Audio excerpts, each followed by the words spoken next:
Hello everyone. तो जो आज हम पढ़ेंगे थर्ड क्वालिटेटिव प्रॉपर्टी, जिसका नाम है depression in freezing point. Qualitative property आपने पिछले वीडियोज में देखा होगा कि क्वालिटेटिव प्रॉपर्टी किसे कहते हैं। एक बार थोड़ा सा आपको याद दिला देता हूँ कि qualitative property is the property of the ideal solution which depend only on the number of particles, not on the nature of the particles. यानी ऐसे प्रॉपर्टीज आइडियल सॉल्यूशन की वे प्रॉपर्टी जो सिर्फ नंबर ऑफ पार्टिकल्स यानी जितनी संख्या ज़्यादा होगी उतनी ही ये प्रॉपर्टी बढ़ेगी। ऐसी प्रॉपर्टीज को हम क्वालिटेटिव प्रॉपर्टीज कहते हैं। और आज हम देखेंगे थर्ड, जिसका नाम है depression in freezing point. Depression in freezing point, ठीक है। इसके पहले लोअरिंग वेपर प्रेशर और रिलेटिव लोअरिंग वेपर प्रेशर पढ़ा था और एलिवेशन इन बॉइलिंग पॉइंट पढ़ा था।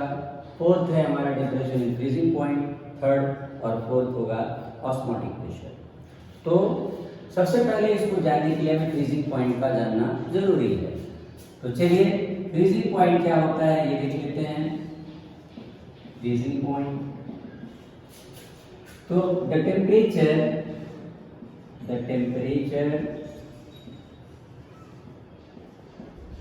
at which the solid and liquid form of the substance have same vapor pressure। That means वो टेम्परेचर जिस पे किसी सबस्टेंस का सॉलिड और लिक्विड दोनों फॉर्म का वेपर प्रेशर सेम हो जाए, उस टेम्परेचर को हम फ्रीजिंग पॉइंट कहेंगे। तो हमें आज क्या देखना, डिप्रेशन इन फ्रीजिंग पॉइंट। अगर हम सीधी सीधी भाषा में समझ रहे हैं इसको, ये क्या है, तो जैसे अगर मान लीजिए आपने कोई इसमें लिक्विड लिया, वाटर ले लेते हैं। वाटर, हम सब जानते हैं कि वाटर का फ्रीजिंग पॉइंट क्या है। फ्रीजिंग पॉइंट ऑफ वाटर होता है 0 डिग्री सेल्सियस, ठीक है। अब हमने क्या किया, इस वाटर में हमने मिक्स कर दिया कोई सब्सटेंस, यानी इसको हमने सॉल्यूशन ले लिया। सॉल्यूशन का मतलब क्या हो गया, इसमें हमने वाटर लिया है और प्लस सॉल्यूट लिया है। तो वाटर और प्लस सॉल्यूट यानी सॉल्यूशन। अब इसका फ्रीजिंग पॉइंट जो आएगा कैलकुलेशन के बाद वो 0 डिग्री से कम होगा। और अगर 0 डिग्री से कम है, मान लेते हैं हम -2 डिग्री सेल्सियस है, तो 0 से ये 2 डिग्री सेल्सियस क्या हो गया, कम हो गया। तो ये जो कमी आई इसके अंदर, इसी को कहते हैं डिप्रेशन इन फ्रीजिंग पॉइंट। यानी सीधे सीधे भाषा में कहा जाए कि सॉल्यूशन का जो फ्रीजिंग पॉइंट होगा वो हमेशा प्योर सॉल्वेंट से कम आता है। यही इसी को हम कहते हैं डिप्रेशन इन फ्रीजिंग पॉइंट, ठीक है। तो इसी को हम एक ग्राफ बना करके थोड़ा सा और इसे क्लैरिफाई करते हैं। चलिए ग्राफ जल्दी से बनाते हैं। इसको नोट कर लीजिएगा वीडियो पॉज करके, और ग्राफ बनाकर हम इसको और समझते हैं कि क्या है डिप्रेशन इन फ्रीजिंग पॉइंट।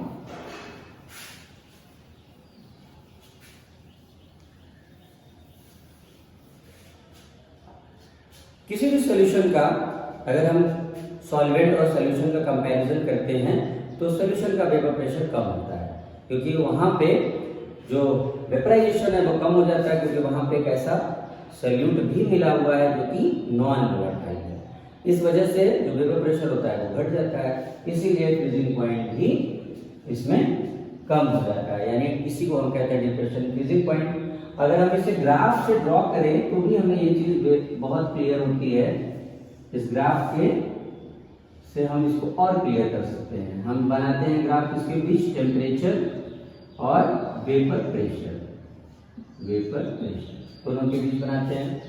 अगर हम किसी प्योर सॉल्वेंट को ले लें, प्योर सॉल्वेंट, तो प्योर सॉल्वेंट का जो वेपर प्रेशर का ग्राफ होगा वो जैसे जैसे टेम्परेचर घटेगा वो घटता चला जाएगा और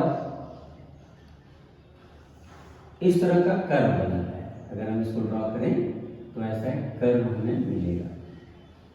ठीक है, ये जो आप कर्व देख रहे हैं ये वो टेम्परेचर है जहां पे वो सॉलिड फॉर्म में आ चुका है। यानी यहां से हम अगर देखेंगे तो ये एक प्योर सॉल्वेंट हुआ, प्योर सॉल्वेंट। ठीक है, और ये क्या हो गया, ये हो गया हमारा pure solvent, solid form, solid form, और ये हो गया लिक्विड फॉर्म, लिक्विड फॉर्म। इस टेम्परेचर पे,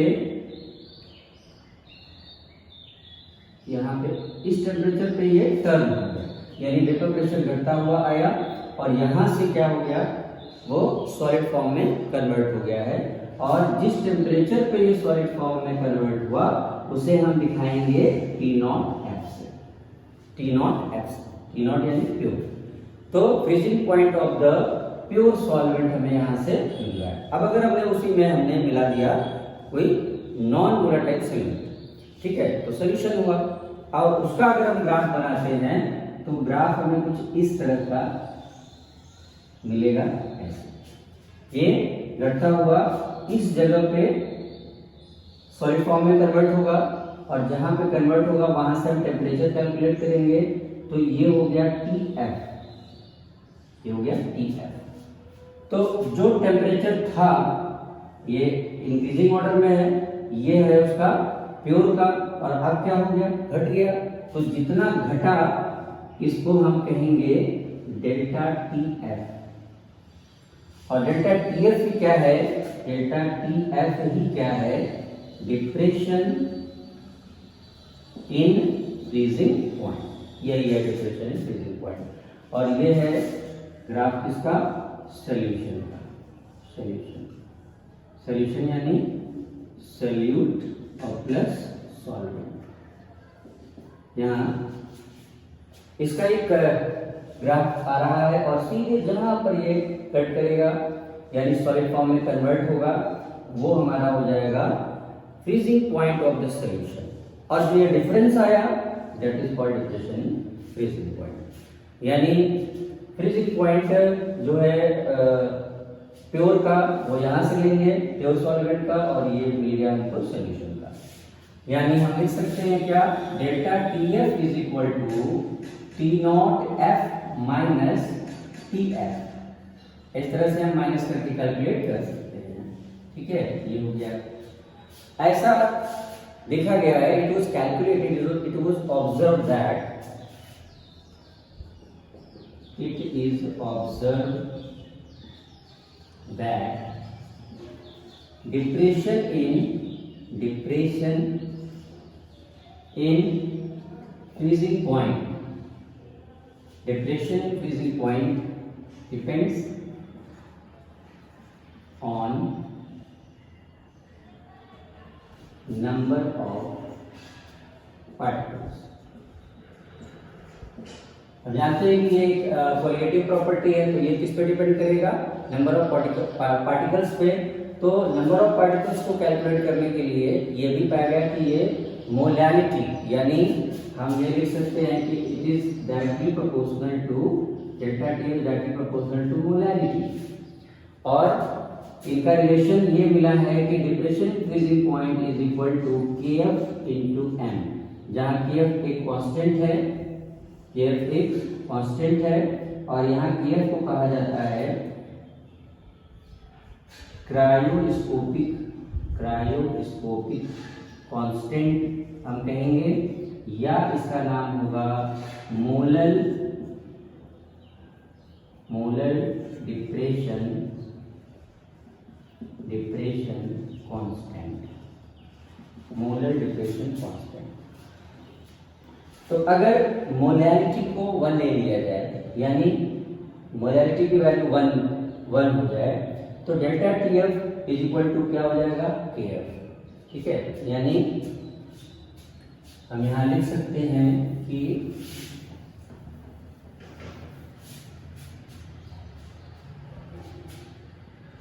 if m is equal to 1, then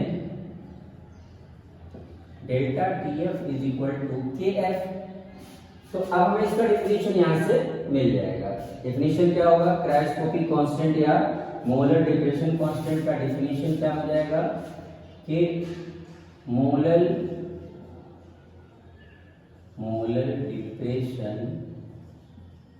depression constant is defined as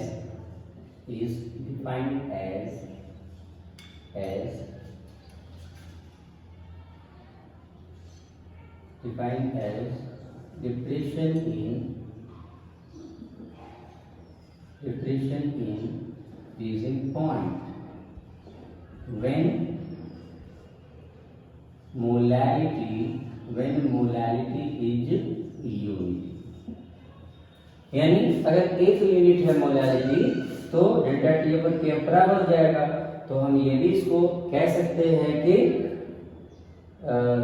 cryoscopic constant या molar depression constant is defined as depression in freezing point when molarity is unity. तो इस तरह से definition भी हम इसका लिख सकते हैं।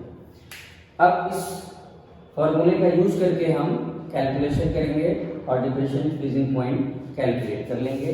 तो हमें क्या चाहिए यहाँ पे KF की वैल्यू कांस्टेंट है, वो क्वेश्चन में आपको दिया रहेगा, और अगर हम मोलारिटी कैलकुलेट कर लें तो हम डिप्रेशन फ्रीजिंग पॉइंट कैलकुलेट कर सकते हैं। और हम जानते हैं कि मोलारिटी का फार्मूला होता है molarity is equal to number of moles of solute upon mass of solvent in kg। ठीक है, तो m is equal to number of moles of solute को हम लेते हैं, उसका वेट हम W2 से कैलकुलेट करते हैं और M2 यानी उसके मोलर मास से डिवाइड कर दिया जाए तो हमें नंबर ऑफ मोल्स आ जाएगा। सॉल्वेंट को हम W1 से कैलकुलेट करते हैं, और अगर ये केजी में हो, केजी में लेना है हमें इन केजी, तो हम क्या करेंगे उसे 1000 से डिवाइड कर देंगे। तो अब फार्मूला क्या हो गया W2 into 1000 upon M2 into W1। ठीक है, ये हमारा हो गया फार्मूला किसका? मोलैरिटी का। ये तो अगर हम M हटा करके यह यहाँ पर पुट कर दें तो हमें फॉर्मूला पूरा मिल जाएगा, तो जो हमारे न्यूमेरिकल्स में हमारी हेल्प करेगा। तो चलिए रख के देख लेते हैं क्या आता है।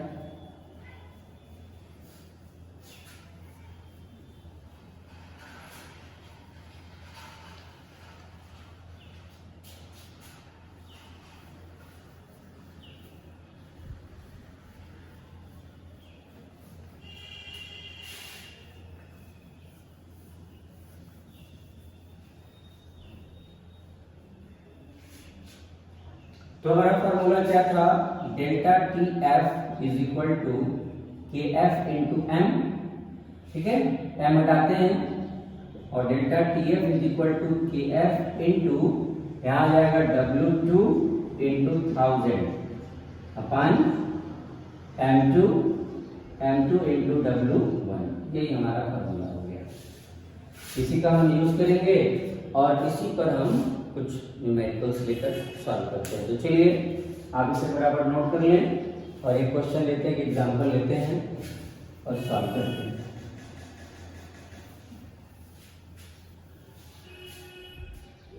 ठीक है, चलिए एक एग्जांपल ले लेते हैं। क्वेश्चन है हमारा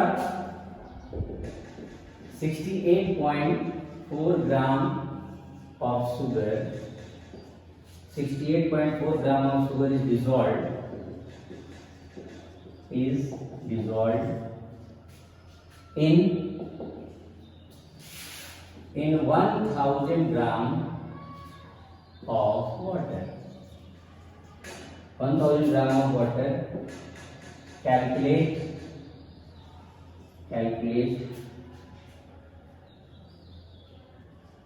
freezing point of solution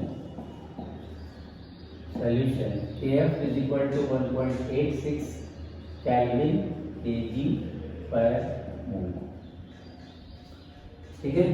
और मोलिकुलर वेट दिया है शुगर का 342 ग्राम पर मोल,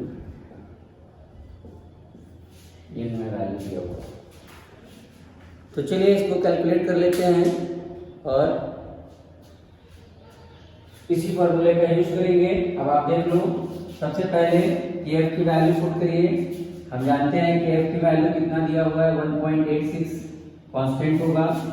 और W2 की वैल्यू आपको दिया हुआ है 68.4 और 1000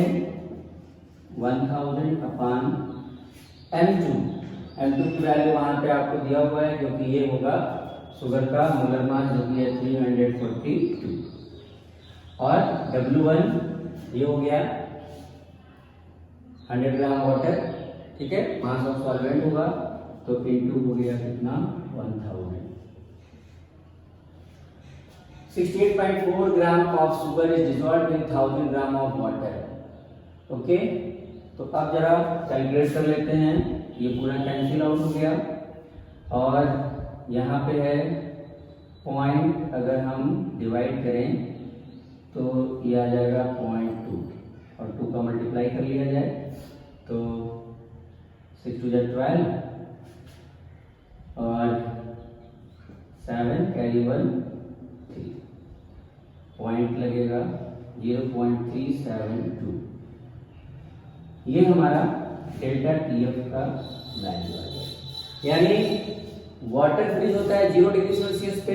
हमें क्या निकालना था, freezing point of the solution. जब हमने शुगर डिसॉल्व कर दिया, डिसॉल्व करने के बाद अब उसका फ्रीजिंग पॉइंट क्या होगा, तो हम जानते हैं, अभी फार्मूला हमने देखा, delta TF is equal to T0F minus TF। तो ये हो गया डेल्टा TF, आपने कैलकुलेट किया है 0.372 और वाटर फ्रीज होता है प्योर वाटर का 0 डिग्री सेल्सियस पे, 0 हो गया माइनस TF को इधर लाते हैं, TF is equal to 0 minus 0.372, यानी TF की वैल्यू क्या हो गई, minus 0.372 degree Celsius. This is the answer. इसे हम केल्विन में भी कैलकुलेट कर सकते हैं। अगर हम केल्विन में रखेंगे तो यहाँ पे हो जाएगा 273.15 यहाँ रख करके हम केल्विन में भी कैलकुलेट कर सकते हैं। और इस तरह से हम डिप्रेशन फ्रीजिंग पॉइंट का कैलकुलेशन आसानी से इस फॉर्मूले का यूज करके किया जा सकता है। चलिए एक और एग्जांपल लेते हैं और एक और एग्जांपल लेकर के इसी फॉर्मूले का यूज करके हम कैलकुलेशन करते हैं। वीडियो को पॉज करके फटाफट इसको नोट कर लें, तो सेकंड एग्जांपल हम और लेकर सॉल्व करेंगे।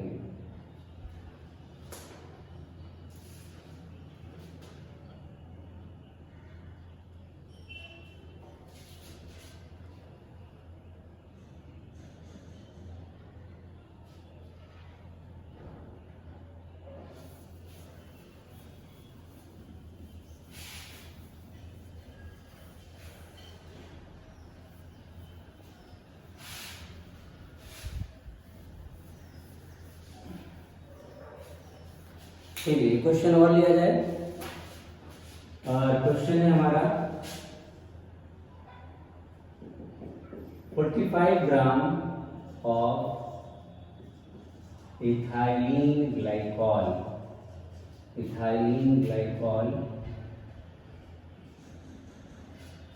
is mixed with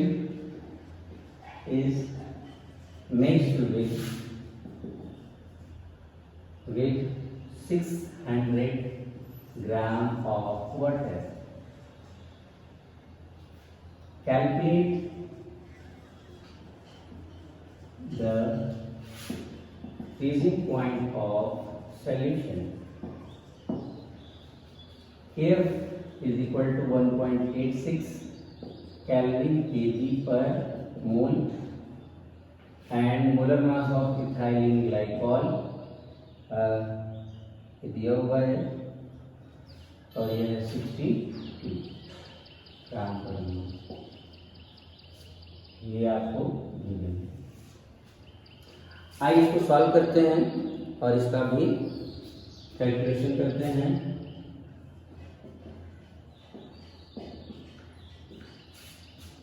फॉर्मूला हमें पता है, delta TF is equal to KF into 1000 into W2 upon W1 into M2। KF की वैल्यू गिवन है 1.86 इंटू 1000 इंटू W2 है हमारा 45 ग्राम, W1 है 600 ग्राम इंटू M2 की वैल्यू हमें गिवन है, molar mass of the ethylene glycol निकाल भी सकते हैं, कैलकुलेट भी कर सकते हैं, 62 आएगा। अब इसको सॉल्व किया जाए तो ये दोनों कैंसिल हो गया और अगर हम 3 से कट करें इसको 3 टू ज़ा और ये 15 आ जाएगा। 3 से 3 1 जा 3, 3 5 जा 15, ये 2 आ गया। और अगर हम 10 से इसको मल्टीप्लाई कर दें और 2 से डिवाइड करें तो आएगा 0.93।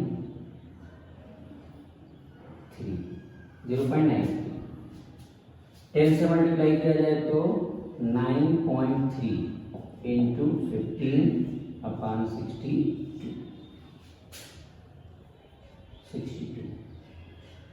मल्टीप्लाई करके हम डिवाइड कर देते हैं। कैंसिल तो होगा नहीं, कैंसिल नहीं हो रहा है, डिवाइड मल्टीप्लाई कर लेते हैं।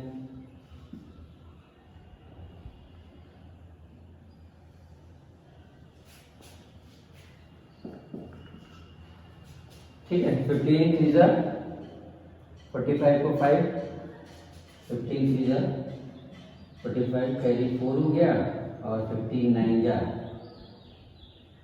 135 और 4 कितना हो गया, 135 और 4 139.5 अपान 62। अब इसको कैलकुलेट कर लेंगे। कैलकुलेट करने पे हमारा कैलकुलेशन हुआ है और इसको कैलकुलेट करने पे जो वैल्यू आएगी वही हमारा डिफरेंशियल फ्रीजिंग पॉइंट हो जाएगा।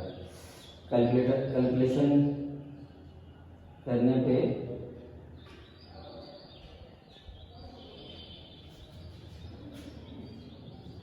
कैलकुलेट कर लेते हैं। चलिए 139.5 तो 2 बार जा रहा है 2,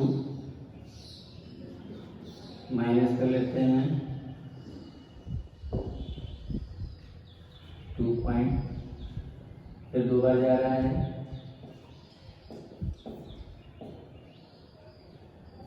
3,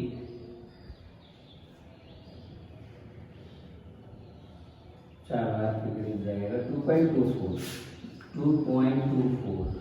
ठीक है, ये हमारा आंसर होगा। डेल्टा TF की वैल्यू हमारी आ गई। लेकिन हमसे क्या पूछा है, freezing point of the solution. Freezing point of the solution के लिए delta TF is equal to T0F minus TF। Okay, हम डिग्री सेल्सियस में कैलकुलेट करते हैं और डेल्टा TF की वैल्यू हमें मालूम है 2.24 is equal to 0 minus TF। इधर ले आते हैं इसको, TF इज इक्वल टू हो जाएगा 0 माइनस 2.24 यानी TF is equal to minus 2.24 degree Celsius. यानी फ्रीजिंग पॉइंट जो होगा 0 डिग्री से वाटर का कितना हो जाएगा, माइनस 2.24 डिग्री सेल्सियस हो जाएगा। तो अब डिफरेंशियल फ्रीजिंग पॉइंट का यूज करके अगर हमें मोलर मास भी निकालना होगा, कोई सब्सटेंस दिया जाए और उसका मोलर मास कैलकुलेट करने के लिए दिया जाए, तब आपको यह वैल्यू दिया होगा। तो डेल्टा TF की वैल्यू यहाँ रख देंगे, इसको यहाँ रख देंगे और हम इसका भी कैलकुलेशन कर लेंगे। तो इस वीडियो में बच्चों इतना ही। आज हमने थर्ड कोलिगेटिव प्रॉपर्टी देखा। नेक्स्ट वीडियो में fourth colligative property osmotic pressure देखेंगे। तब तक के लिए गुड बाय।